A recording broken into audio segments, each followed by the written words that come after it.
Well, hey everyone. It's been a little while. I hope you're all doing well. And given the times and circumstances and everything, I know some of you probably aren't, but if that's you, just know that the rest of us are here for you. We're here to come together around you as a community and completely ignore you so that we can proceed to have our own fun without any of the guilt that you're sort of manifesting with your existence right now. You're being kind of a cancer, to be honest, but we forgive you. Now, I know most of you boil-brained buffoons think that this is a gaming channel, because that's mostly what I've done up until this point, but that sort of is getting kind of stale, and it also lacks the veneer of legitimacy that I'm looking for. So from now on, if anyone asks, what we do on this channel is we analyze cultural artifacts. And that's something that's sort of all-encompassing. So with this episode, I'm officially expanding into a new medium, the very cultured and distinguished medium that is film. So I went down to the Dollar General and rifled through the old bargain bin to see what kind of crap I could dig up. And what I ended up settling on was a movie called The Marine. Now, if you're unfamiliar, The Marine was a 2006 action film that WWE produced, and it stars John Cena as a character named John Triton, which I'm assuming was either meant to be like an alter ego type situation, or maybe John Cena just doesn't have the intellectual wattage to respond to a different name throughout the period of a production. Either way, this movie has pretty much everything. It's action-packed, John Cena gets super sweaty in it, and it combines the two niche realms of pro wrestling and George W. Bush era war crimes, which I don't think has been done before or since. So it's a real slam dunk.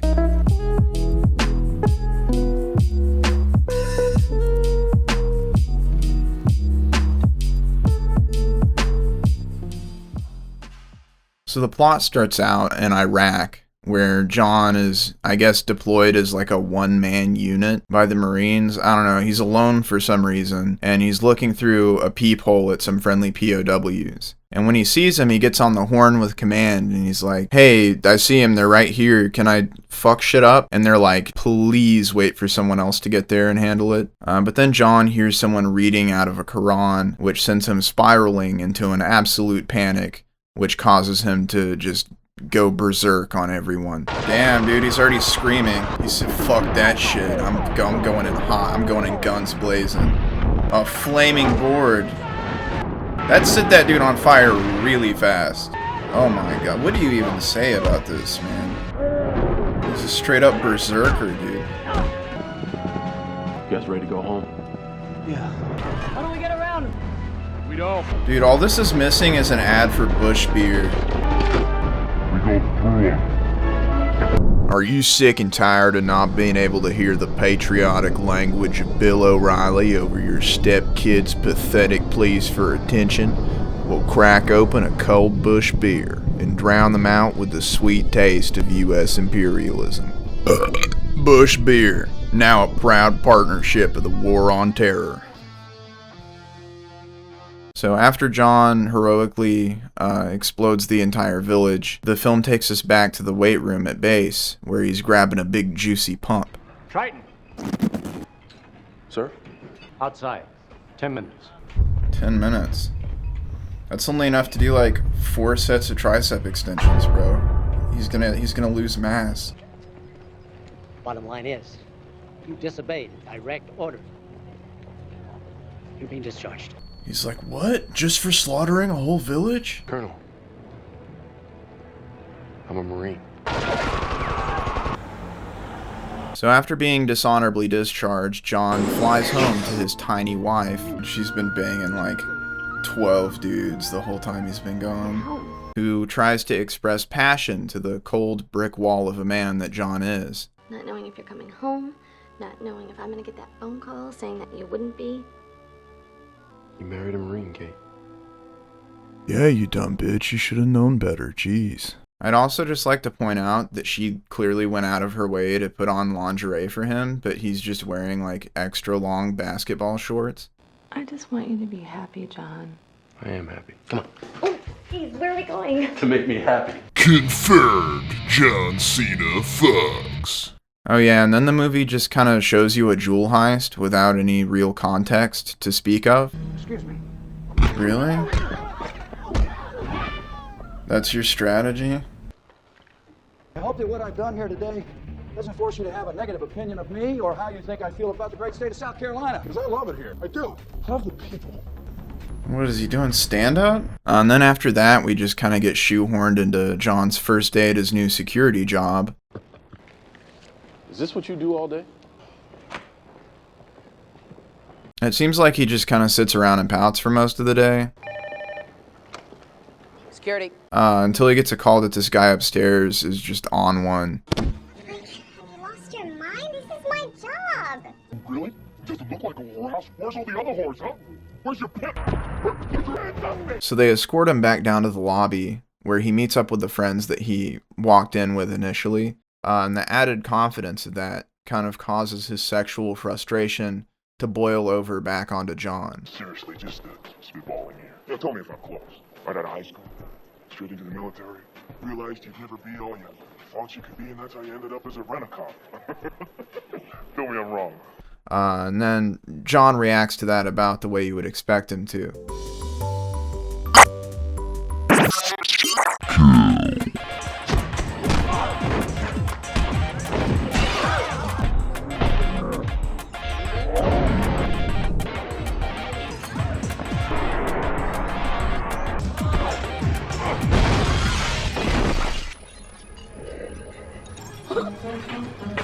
So after that, the newly bonded boys go out for some beers to celebrate John's first and last day on the job. Sometimes it's good to just take a step back and see what you still have. He just smashes him with the table. And then John's coworker drives him home, even though I'm pretty sure they were both drinking. About what happened at work today. I'm not telling anybody.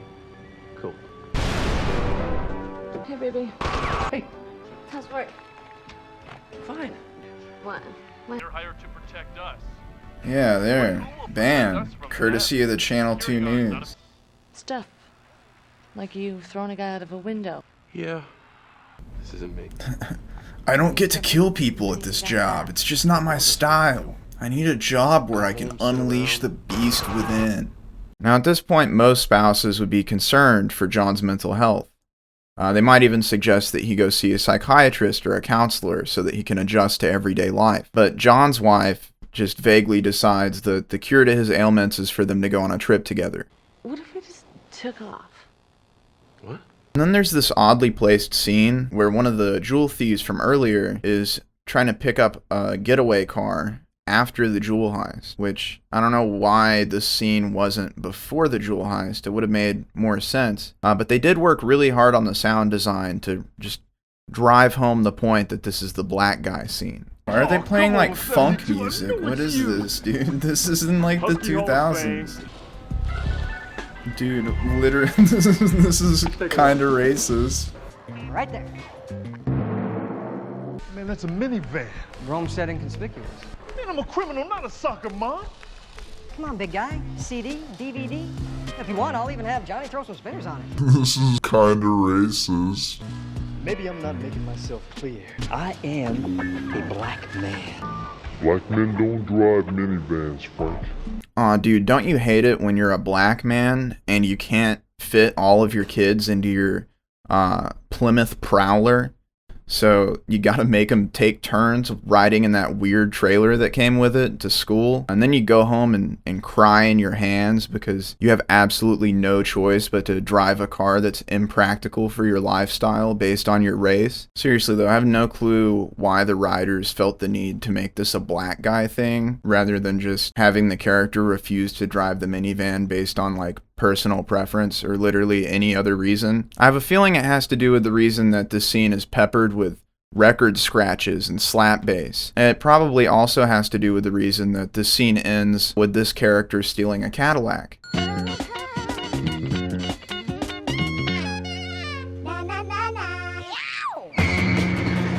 So the next day, the couple are on their nondescript trip, and they happen to stop at the same gas station as the posse from the jewel heist earlier in the movie. Yeah, that's the kind of Seinfeld-level plot weaving that's going on in this thing. People stopping at the same gas station and shit. Nice butt. What? So John goes in and get himself a little snack, along with most of the posse. Meanwhile, their leathery-faced lead man is outside filling up the Cadillac. Then an officer from the local police department's Viagra task force pulls in his Chevy Camaro. And the Cadillac catches his eye. How you doing? And he sees the little Vegas sticker on it. So he starts grilling the guy about Vegas. What happens there stays there. What? Now, luckily for him, like most leathery-faced guys, he knows a lot about Vegas, so he's able to diffuse the situation semi-easily. Now, right when it seems like he has things under control, Morgan comes out. You know, the character that they wrote to steal a Cadillac in the previous scene. Well, this time he just can't help himself but to gun down this cop in broad daylight. You ever go to the Olympus? Oh, not since they tore it down last year. When this happens, all hell breaks loose. I mean, John pulls a Forrest Gump and just starts sprinting in the gas station, and someone clotheslines him with a fire extinguisher. There's a brief shootout, and then the group comes together and decides that they need to, conveniently for the plot, they need to kidnap John's wife to potentially use as a hostage. Then, right as they're leaving, Morgan decides to raise the stakes and explode the entire gas station for absolutely no reason.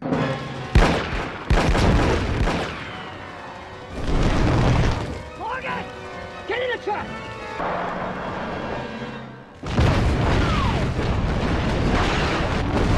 Whoa. Dude, he's dead. What the fuck? He's got third-degree burns, bro. There's no way. John is completely unscathed by that giant mushroom cloud explosion somehow. So he does the responsible thing and steals a police car so that he can engage the kidnappers on a high-speed chase on a busy highway. Sorry, but this is where I lay you to rest.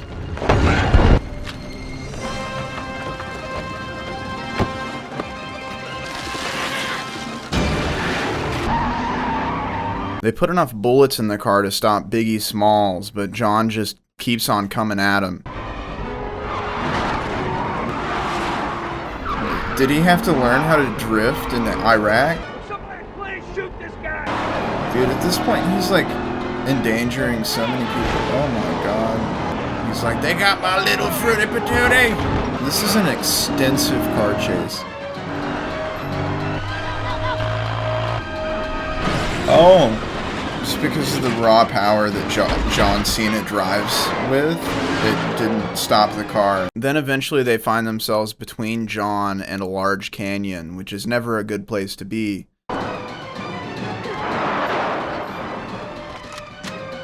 So they open fire on John in just absolute fear, and John somehow finds a way to ramp his Camaro over the hood of their SUV into the canyon. I still don't quite understand the logistics of how he got the front wheelbase up and over the hood, let alone the rest of the car, but somehow he mustered the power to do it. Oh my lord.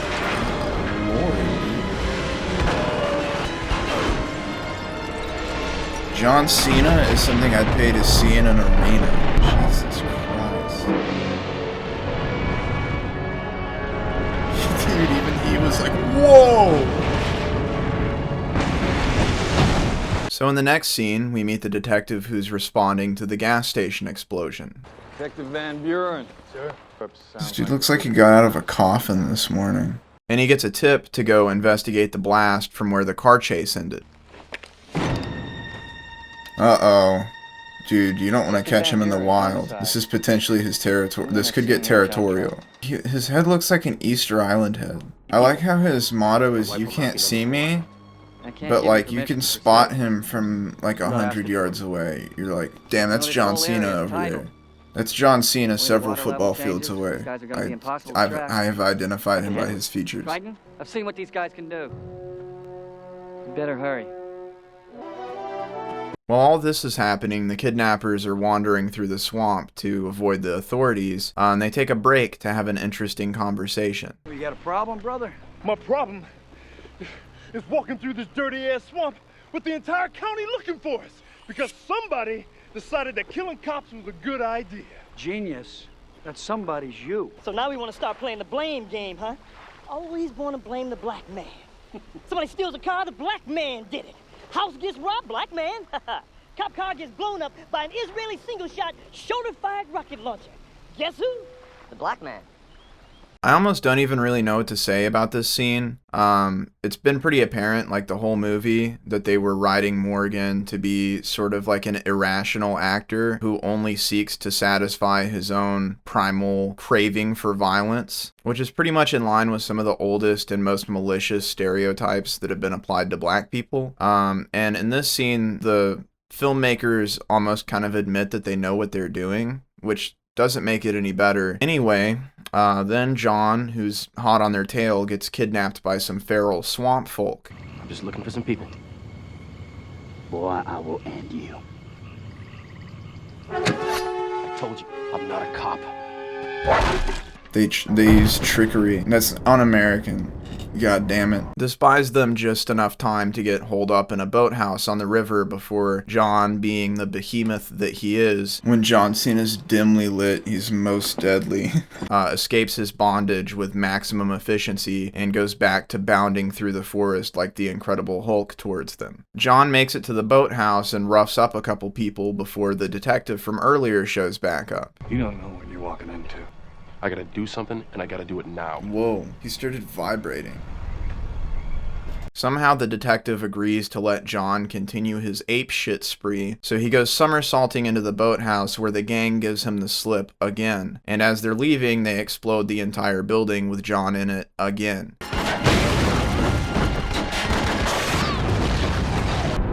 He just surfs the explosion.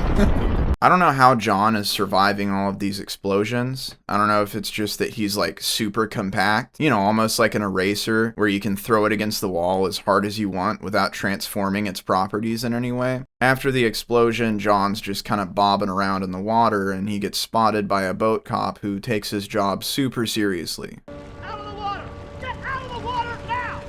This cop's demeanor is so intense that, like, for a second you almost forget that John is literally all-powerful and start feeling kind of anxious for him. Dude, he's pissed. Turn around. I'm John Triton. Shut up! But then John just shit whips the cop and steals his boat and leaves him handcuffed in the middle of the swamp with no way to call for help. He truly is the last American hero.